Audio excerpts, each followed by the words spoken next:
भइरहेका छन्, जुन हरेक मान्छेको मनमा अनिलताहरू सिर्जना भइरहेको छ, ती कुराहरूलाई समाप्त गरेर, ती कुराको समाधान गरेर यो मुलुकलाई समृद्धि र विकासको बाटोमा लानको निम्ति हाम्रो पार्टीका श्रद्धेय अध्यक्ष कमरेड केपी शर्माले यो मुलुकका निम्ति एउटा मार्गचित्र प्रस्तुत गर्नुभएको छ। म यहाँलाई अनुरोध गर्न चाहन्छु, हाम्रो पार्टीका सदनमा लागेका विभिन्न लान्छनाहरू पनि छन्, हाम्रो पार्टीकै केही स्पष्ट मान्यताहरू पनि छन्। हाम्रा मान्यताहरू पनि हामी जनताको बिचमा सुस्पष्ट ढङ्गले राख्न चाहन्छौँ। जो कुरा हाम्रो जुन कुराहरूको विरुद्धमा हामी छौँ, त्यसका विपक्ष गरेका कुराहरू पनि हामी तपाईँको बिचमा जाहेर गर्न चाहन्छौँ। आज नेकपा एमालेलाई भनेको छ, जेनजी विरुद्धको शक्ति नेकपा एमाले हो भनेर भ्रम पार्न खोजिएको छ, मान्छेहरूलाई त्यो हिसाबले अफवाह फैलाउन खोजिएको छ। नेकपा एमालेको दृष्टिकोण के हो भने जेनजी पुस्ता जुन एउटा उमेर समूह छ, त्यसले जुन हिसाबले भाद्र 23 गते काठमाडौँमा एउटा आन्दोलनको सुरुवात गर्यो, त्यो आन्दोलनप्रति नेकपा एमालेको ऐक्यबद्धता छ। त्यो आन्दोलनका मागहरू नेकपा एमालेले सुनेको छ। त्यो आन्दोलनमा जेनजी पुस्ताले के भनेका थिए भने यो देशमा भ्रष्टाचार धेरै भयो, त्यसलाई नियन्त्रण गर्नु पर्यो, भ्रष्टाचारको अन्त्य हुनु पर्यो, देशमा सुशासन कायम हुनु पर्यो, नयाँ पुस्ताले देशमै शिक्षा, रोजगारी, स्वास्थ्यको कुराको ग्यारेन्टी हुनु पर्यो भन्ने कुरा जेनजी पुस्ताले राखेको थियो। त्योभन्दा अगाडि जेनजी पुस्ताले सरकारसँग वार्ता गरेको थियो, जुन बेला नेकपा एमालेका श्रद्धेय अध्यक्ष केपी शर्मा ओली यो मुलुकको प्रधानमन्त्री हुनुहुन्थ्यो। उहाँले भन्नुभयो, हामी भाइतीघर मण्डलाबाट बानेश्वरसम्म हाम्रो प्रदर्शनी हुन्छ, प्रदर्शनी हाम्रो शान्तिपूर्ण हुन्छ, यो विगतको भन्दा शान्तिपूर्ण हुन्छ, एउटा नमुना हामी देखाउँछौँ भने उहाँले भन्नुभयो। उहाँले यो पनि प्रतिबद्धता त्यही समयमा राख्नुभयो, तपाईँ हामीले सुनेका छौँ। म एकचोटि तपाईँलाई स्मरण गराउन चाहन्छु, आज यो जेनजीको आन्दोलनमा रक्षा बमले माइतीघरको मण्डलामा उभिएर भनेको कुरा सिङ्गो देश बाँचेर रामेछ बाँच्ने स्मरण गर्न जरुरी छ। उहाँले भन्नुभएको थियो, यो हाम्रो आन्दोलन विशुद्ध शान्तिपूर्ण हो, यहाँ कसैले घुसपेट गर्न सक्छ, हामी त्यसलाई घुसपेट गरेर दिँदैनौँ। साथीहरू सचेत रहनु होला। यो आन्दोलनमा सहभागी भएका मान्छेहरूले यो माइतीघरदेखि बानेश्वरमा भएका कुनै पनि फुल बिरुवाको एउटा मुन्टोसम्म चिमट्नु हुने छैन, फुलको एउटा थुगो टिप्नु हुने छैन, दुबोमा कुल्चिनु हुने छैन, आफूले खाएको पानीको बोतल पनि आफूसँग राख्नु हुनेछ, कागजको कुनै टुक्राहरू सडकमा फाल्नु हुने छैन। त्यति मात्र होइन, उहाँले भन्नुभयो कि हामी कुनै नारा लगाउँदाखेरि कुनै गाली गलौज र अपशब्दहरू हामी बोल्दैनौँ। आजको जेनजी पुस्ताले एउटा सभ्यता, एउटा संस्कृति र एउटा परम्पराको नेतृत्व गर्छ भनेर उहाँले भन्नुभयो। र नेकपा एमालेको तर्फबाट म यहाँलाई भन्न चाहन्छु, ती रक्षा बमहरूले निराज ढुङ्गानाले घोषणा गरेको जुन आन्दोलनमा सहभागी मान्छेहरू थिए, माइतीघर मण्डलाबाट बानेश्वरमा आइसकेको जुन आन्दोलन थियो, त्यहाँ सहभागी जति विद्यार्थीहरू थिए,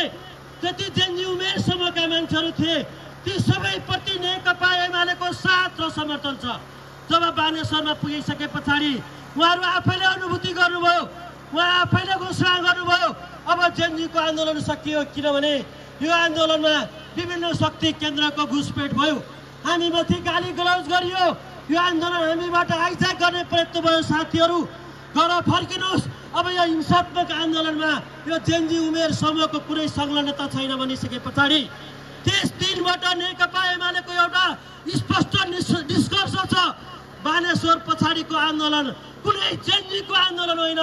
जेनजीको अनुहारलाई देखाएर एउटा निस्वार्थी एउटा इमान्दार विद्यार्थीहरूको अनुहारलाई देखाएर 24 गते बालेन्द्र शाहहरू जसले नकाब लगाएर, कालो लुगा लगाएर, आफ्नो आँखा छोपेर, अनुहार छोपेर पर्दा पछाडिबाट विभिन्न शक्तिहरू, अहिलेको प्रधानमन्त्री सुशीला कार्कीज्यू लगायतका तमाम मान्छेहरूले 24 गते जुन ढङ्गले आगजनीहरू गरे, विध्वंसहरू गरे, त्यो कुनै हिसाबले आन्दोलन थिएन, त्यो एउटा प्रतिगमन थियो, त्यो एउटा प्रतिक्रान्ति थियो, त्यो एउटा विध्वंस लुटपाटलाई नेकपा एमाले किमार्थ आन्दोलन मान्नको निम्ति तयार छैन, त्यो कुनै क्रान्ति मान्नको निम्ति तयार छैन। त्यो दोस्रो दिनको गतिविधि भनेको नेपालमा आतङ्कवादलाई भित्र्याउने एउटा अभ्यास हो, त्यसको एउटा नमुना हो। किनभने आतङ्कवादले के गर्ने गर्दछ, हामीले पाकिस्तानको घटनाहरू हेरेका छौँ, हामीले इजरायल र हमासको घटना हेरेका छौँ। आदरणीय जनसमुदायहरू, जहाँ व्यक्तिको घरहरूमा क्षेप्यास्त्र हानिन्छ, एउटा व्यक्तिको घरमा रहेका मान्छेहरूलाई अपहरण गरेर हत्या गरिन्छ, जसको शिकार हाम्रो नेपालको विपिन जोशी पनि पर्नुभयो, हामी सबैलाई थाहा छ। त्यसकै श्रृङ्खलाको रूपमा एउटा नयाँ अध्याय सुरुवात गर्नेमा काठमाडौँ महानगरपालिकाको एउटा जिम्मेवार व्यक्तिले जुन हिसाबले उकासेको छ त्यसमा तमाम प्रतिगमनकारीहरू प्रतिक्रान्तिकारीहरू विध्वंसकारीहरूले जुन हिसाबले सर्वोच्च जलाए जुन हिसाबले सिंहदरबार जलाए हाम्रो सुरक्षाको निम्ति आफ्नो ज्यानको बाजी लगाएर दिनरात खट्ने प्रहरीहरूलाई प्रहरी कार्यालयबाट लखट्ने कामहरू गरे प्रतीकको अपमान गरे एउटा भेटिएको प्रहरीलाई सयौंको जत्थाहरू मिलाएर घाँटी रेटी हत्या गरे के त्यो कुनै क्रान्ति हो के त्यो कुनै आन्दोलन हो नेपाली जनताले त्यसलाई आन्दोलन र क्रान्तिको नाम दिन सक्छन् किमान त दिन सक्दैनन् त्यो एउटा आतंकवाद हो नेकपा एमाले यो घोषणा गर्न चाहन्छु म यहाँलाई भन्न चाहन्छु आज हामीले धेरै आन्दोलनको अनुभव गरेका छौँ अनुभव नगर्नेले हामी इतिहासको अध्ययन गरेका छौँ 2007 सालको क्रान्ति त्यो एउटा क्रान्ति थियो किनभने त्यसले जानिया राणा शासनलाई अन्त्य गरेर नेपालमा प्रजातन्त्रको स्थापना गर्यो 2046 सालको एउटा आन्दोलन थियो त्यसले नेपालको संविधानमा एउटा कुरा थप्यो जसले राजतन्त्रलाई संविधानको दायरामा ल्यायो बहुदलीय व्यवस्थाको स्थापना गर्यो 2062-63 सालको एउटा जनक्रान्ति थियो जसले नेपालबाट राजतन्त्रलाई समाप्त पारेर सङ्घीय लोकतान्त्रिक गणतन्त्रको स्थापना गर्यो त्यसकारण यी 7 साल 46 साल र 62-63 सालका जनप्रदर्शन र आन्दोलनहरू एउटा क्रान्तिकारी र एउटा परिवर्तनकारी घटनाक्रमहरू थिए जब भाद्र 23-24 पनि केही मान्छेहरूले यो ठुलो परिवर्तन भयो यो एउटा क्रान्ति हो भन्ने हिसाबले दुष्प्रयास प्रचार गर्ने प्रयत्न गरिरहेका छन् म यहाँलाई भन्न चाहन्छु 24 गते पछाडि जुन घटनाक्रमहरू आज देश नेपालमा के परिवर्तन ल्यायो के यसले एउटा दिगो स्थायी सरकार दिएको छ के यसले सुशासनको कुरा गरेको छ के यसले सत्तालाई नयाँ पुस्तामा पुर्याएको छ कुनै कुराहरू पुर्याएको छैन केवल यसले हाम्रो बिचमा अस्थिरता हाम्रो बिचमा असुरक्षा हाम्रो बिचमा अनिलता र हाम्रो बिचमा अस्तव्यस्तताहरू ल्याएको छ यो हिसाबले मुलुक अगाडि बढ्न सक्दैन मुलुक अगाडि बढ्नको निम्ति हामीले काहीँ न काहीँ एउटा विधि र पद्धतिमा टेक्न अनिवार्य छ त्यसकारण नेकपा एमाले भनेको छ नेकपा एमाले अगाडि सारेको छ कि संसद यो आज कसैको प्रहारको तारो बन्नु हुँदैन संसद किनभने आज जेनजी पुस्ताले जुन मागहरू उठाइरहेका छन् समाजका विद्वान वर्गहरूले कुरा उठाइरहेका छन् भ्रष्टाचार अन्त्यको निम्ति शासकीय प्रणालीमा सुधारको निम्ति कुराहरू उठाइरहेका छन् त्यसको समाधान हामी कहाँबाट गर्छौँ आजको सरकार र यो सरकारलाई म सोध्न चाहन्छु नेपाली जनताका कुनै मुद्दाहरू आयो भने नेपाली समाजका कुनै नयाँ विषयवस्तुहरू आयो भने त्यसलाई हामीले विधिसम्म ढङ्गले संसदकै माध्यमबाट हामी त्यसको समाधान गर्नुपर्ने हुन्छ आज संसदलाई जीवित राखेर पनि हामी फरक ढङ्गले सरकारहरू बनाउन सक्छौँ तर यी सबै कुरालाई अनदेखा गरेर सबै कुरालाई लोत्याएर यो देशमा भित्रभित्र विभिन्न खाले कुराहरू विभिन्न खालका षड्यन्त्रहरू भइराखेका छन् नेकपा एमाले आह्वान गर्न चाहन्छ नेपाली जनतालाई भन्न चाहन्छ